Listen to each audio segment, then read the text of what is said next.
ಈ ಕಾಂಗ್ರೆಸ್ಸಿಗೆ ಓಟ್ ಹಾಕ್ತಿರೋರು ಕೇಳ್ತಿದೀನಿ, ಹೆಂಗ್ ಓಟ್ ಹಾಕ್ತಿರಾ ಪಕ್ಷಕ್ಕೆ ಅಂತ. ಒಂದೇ ಮಾತ್ರ ಮಾಡೋದ್ರಿಂದನೂ ಸಮಸ್ಯೆನಾ? ಮೊನ್ನೆ ಸ್ವಾತಂತ್ರ್ಯ ದಿನಾಚರಣೆಯನ್ನ ಕಾಂಗ್ರೆಸ್ ಆಫೀಸಲ್ಲಿ ಆಚರಣೆ ಮಾಡ್ತಿದ್ರು. ಅಲ್ಲಿ ಒಂದೇ ಮಾತರಂ ಗೀತೆ ಸ್ಟಾರ್ಟ್ ಆಗುತ್ತೆ. ಅದನ್ನಂತೂ ಸೋನಿಯಾ ಗಾಂಧಿ ಅವರು ಹಾಡಲ್ಲ, ಅಟ್ಲೀಸ್ಟ್ ಕೇಳಿಸ್ಕೊಳ್ಳೋಕ್ಕೂ ಆಗ್ತಿಲ್ಲ. ಬಂದ್ ಮಾಡಿ ಅಂತ ಸ್ಟಾಪ್ ಮಾಡಿಸ್ಬಿಟ್ರು.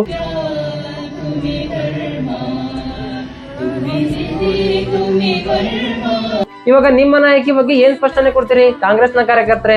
ಒಂದ್ ಕಡೆ ಅವ್ವ ಸೋನಿಯಾ ಗಾಂಧಿ ಒಂದೇ ಮಾತರಮನ್ನ ವಿರೋಧ ಮಾಡ್ತಾರೆ, ಇನ್ನೊಂದ್ ಕಡೆ ಮಗ ಭಾರತದ ಯೂತ್ ಲೀಡರ್ ರಾಹುಲ್ ಗಾಂಧಿ ಮೋದಿ ಅವರನ್ನ ಟೀಕೆ ಮಾಡೋಕ್ ಹೋಗಿ ಇಟಲಿ ರಾಷ್ಟ್ರದ PM ಮೆಲೋನಿ ಅವರನ್ನ ಅಪಹಾಸ್ಯ ಮಾಡ್ತಾನೆ.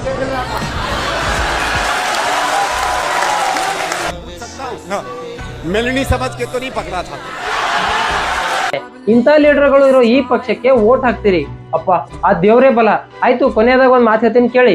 ನೀವು ಯಾವ ಪಕ್ಷಕ್ಕೆ ವೋಟ್ ಮಾಡ್ತಿದ್ರಲ್ಲ, ಆ ಪಕ್ಷ ಗೆದ್ದೋದ್ರಿಂದ ಭಾರತದವರಿಗಿಂತ ಹೆಚ್ಚು ಪಾಕಿಸ್ತಾನದವರು, ಚೀನಾದವರು ಸೆಲೆಬ್ರೇಟ್ ಮಾಡ್ತಾರೆ. ಅದಕ್ಕೆ ಅವರಿಗೆ ರಾಹುಲ್ ಗಾಂಧಿ ಪ್ರಧಾನಿ ಆಗ್ಬೇಕು ಅಂತ ಆಸೆ. ಕಾಂಗ್ರೆಸ್ನವರು ಒಂದೇ ಮಾತರಂ ಗೀತೆಯನ್ನ ರಾಷ್ಟ್ರಗೀತೆ ಮಾಡೋಕೆ ವಿರೋಧ ಮಾಡಿದವರು. ಇನ್ನ ಹೆಂಗ್ ಆಡ್ತಾರೆ? ಸೋನಿಯಾ ಗಾಂಧಿ ಇಟಲಿಲಿ ಹುಟ್ಟಿದ್ರು. ಇಟಲಿ ಅವರಿಗೆ ನಮ್ಮ ಒಂದೇ ಮಾತರಂ ಮಾಡು ಅಂದ್ರೆ ಹೆಂಗೆ? ಇಷ್ಟು ದಿನ ಒಂದೇ ಮಾತರಂ ಗೀತೆಯನ್ನ ವಿರೋಧ ಮಾಡಿದ್ರಿ, ಡಿಸ್ರೆಸ್ಪೆಕ್ಟ್ ಮಾಡಿದ್ರಿ. ಇನ್ ಮುಂದೇನು ಇದೇ ಮಾಡಿದ್ರೆ Section 3 Prevention of Insults to National Honour Act ಅಡಿಯಲ್ಲಿ ಅಪ್ ಟು 3 years ಜೈಲಿಗೆ ಹಾಕ್ಬೋದು. ಹುಷಾರ್.